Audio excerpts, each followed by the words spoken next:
Today I will use alcohol markers on colored cardstock to save time on color blending. Stay tuned.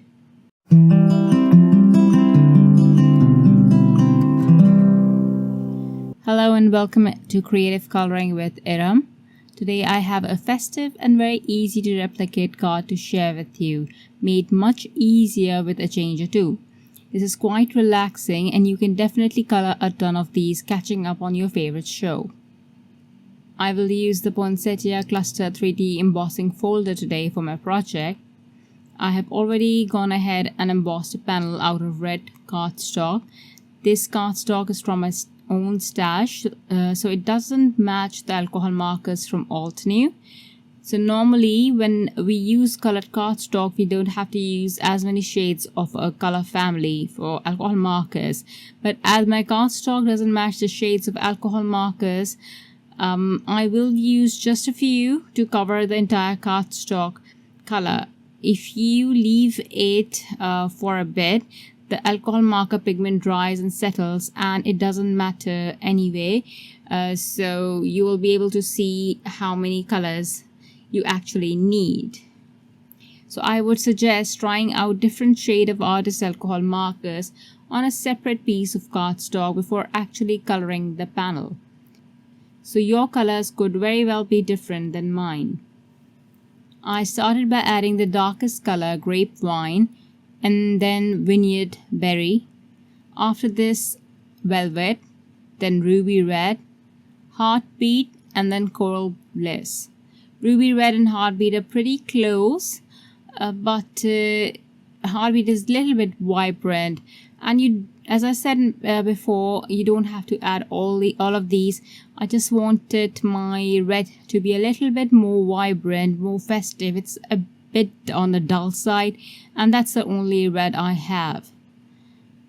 I added the lightest coral bliss, which I actually don't need at all, just to go over any uncolored areas, so I get the perfect red cardstock. So as I said, I did not need all these shades, but I was watching a show while coloring and I wasn't really thinking. This is just mindless coloring, so I just kind of picked up all the reds that I had on hand and I went on coloring. It's very easy and quite relaxing. The only thing that I kept in mind was to keep the topmost flower lighter than the middle flower and the one that is the farthest behind to be the darkest. You just need to reduce or increase the intensity of your dark pigment. For the topmost flower, I used less grapevine, and for the bottommost one, I used more of it. You do not need to do this if you are creating multiple cards. In fact, you can just use one dark, one mid-tone, and one light color to color the poinsettias. After I'm done, I will fussy cut the poinsettias out and then emboss them again, even though I know that I haven't lost any dimension, but still my cardstock is really flimsy, and then I will glue this directly onto the card base. So I have to emboss this just to be on the safe side. I will use liquid adhesive to adhere the cutout onto the craft card base, and then I will cut off any overhanging piece. Next, I will add white paint splatters from the pure white ink spray. And I will wait for these to dry before adding the sentiments and gems to the flower centers and all around the sentiment. I hope you liked my card, and I hope you would give this a try.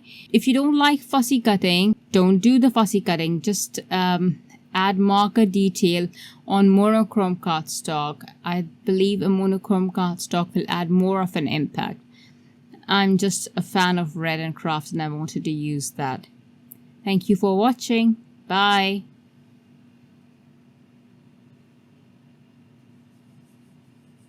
Hello there! Did that video just spark your creativity? And do you want more project ideas and inspiration videos too?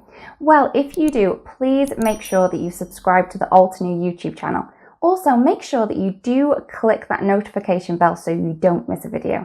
Thanks so much for watching. Bye bye.